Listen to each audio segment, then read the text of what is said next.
हाय दोस्तों, मैं अनिल आप सभी का आपके अपने चैनल में स्वागत करता हूं। आइए हम सभी एक प्रश्न देखेंगे जो एसएससी सीजीएल एग्जाम में पूछा गया है और ये संख्या पद्धति पे आधारित प्रश्न है। और संख्या पद्धति में ये नए पैटर्न की समस्या है और ये नए पैटर्न की समस्या होने के कारण इसको काफ़ी बढ़िया से पढ़ेंगे। देखिए, कहता है कि एक विभाजन के दौरान प्रांजल ने गलती से लाभांश यानी कि डिविडेंड अर्थात कि भाज्य के रूप में एक संख्या ले ली जो मूल विभाजित से 10% अधिक थी। उन्होंने गलती से भाजक के रूप में एक ऐसी संख्या ले ली जो मूल भाजक से 25% अधिक थी। यहाँ अधिक की बात कर रहा है। यदि मूल विभाज्य समस्या का सही भागफल 25 था और शेषफल 0 था तो प्रांजल ने क्या भागफल प्राप्त किया, यह मानते हुए कि उसकी गणना में कोई त्रुटि नहीं है। तो आइए देखते हैं, पहले इसका अप्रोच देखते हैं। हमने दो खंड बनाया, एक प्रांजल के लिए और एक मूल के लिए, है ना। तो ये प्रांजल का था, किसका था? प्रांजल का था। तो यहाँ पे देखिए, कहता है कि यहाँ पे शेष 0 आया और भागफल 25 था, भागफल 25 था। और कह रहा है कि यहाँ पे जो मूल विभाजित से 10% अधिक थी और भाजक जो था 25%, 25% हम निकालेंगे तो 25% जो आएगा 1/4 आएगा। तो ये 4 था और कह रहा है कि अधिक थी, 25% अधिक थी। तो ये 4 से 1 अधिक होगा तो ये 5 बन जाएगा प्रांजल के लिए। और यहाँ कोई त्रुटि नहीं होगा तो यहाँ भी शेषफल 0 बनेगा। अब देखिए, यहाँ 0 आना है तो ये दोनों का गुणा करेंगे, इसका और इसका गुणा करेंगे तो 25 चौका 100, भागफल तो 100, भागफल 25 है तो भाजक कितना आएगा? 100 आएगा। तो 100 से 100 घटाएंगे तो ये 0 आ जाएगा। अब देखिए, ये कह रहा है कि ये वाला जो संख्या थी ये भी 10% अधिक थी। तो 10% अधिक होने का मीनिंग क्या है? 100 का 10% कितना होता है? 10 होता है ना। तो 10 से 100 से 110 हो गया और 100 से 110 हुआ। अब ये कह रहा है कि इसका भाज्य ज्ञात हो गया तो इसका भागफल ज्ञात करना है, क्योंकि कोशिएंट ज्ञात करना है ना, इसका भागफल ज्ञात करना है। तो 22 पंचे 110, 5 दूना के 10 और 1 उतरेगा, फिर 5 दूना के 10, तो 22 पंचे 110, ये 110 और ये 0 आ जाएगा। इस प्रकार से इसका सही उत्तर ऑप्शन डी होगा।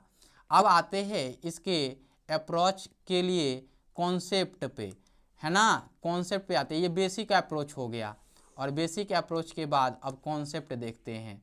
हमने एक चीज़ बताया था कि इसका हम जो लेंगे वो लेंगे, ये कैपिटल डी लेंगे, ये स्मॉल डी लेंगे और ये वाला जो दिया हुआ है 25 दिया हुआ है। अब कहता है कि प्रांजल के लिए जो है वो डिविडेंड जो है वो 25% अधिक था। तो ये है 125/100, है ना, और डी हो गया। और ये कह रहा है कि प्रांजल के लिए ये वाला 10% अधिक था तो 110/100, है ना, और ये हो गया डी। और ये quotient of Pranjal find out करना है। अभी हमने आपको एक चीज़ बताया था पिछले वीडियो में, नहीं देखा है तो वो देख लीजिए। भाज्य बराबर भाजक, है ना, गुणे भागफल जोड़ का शेष, जोड़ का शेष। अब आपको मैंने बताया था कि यहाँ पे 0 आ रहा है भाग शेष में, तो ये तो कोई लेना देना ही नहीं है। प्रांजल में भी 0 ही आएगा क्योंकि कोई त्रुटि ही नहीं हुआ है, केवल परिवर्तन हुआ है। तो डिविजन में और डिविडेंड में, सॉरी ये कैपिटल डी लिखिएगा, डिविडेंड में परिवर्तित हुआ है। तो आइए लिखते हैं पहले d is equal to D into 25, ये इक्वेशंस 1 हो गए। अब आते हैं इसके लिए, लिखते हैं 110/100 डी, है ना, बराबर 125/100 डी और ये इंटू कोशिएंट ऑफ प्रांजल, ये इक्वेशंस 2। अब हम क्या करते हैं, इक्वेशंस 2 को इक्वेशंस 1 से भाग देते हैं। तो ये देखिए 110/100 ये है कैपिटल डी, और ये है यहाँ इक्वल टू दे लेते हैं, ये कितना है, ये है 125 बटा में 100 small D into quotient of Pranjal, है ना। और ये हो गया क्या, यहाँ पे डी कैपिटल, यहाँ स्मॉल डी, और ये है 25। अब देखिए ये d से d कैंसिल आउट हो जाएगा, ये d से d कैंसिल आउट हो जाएगा।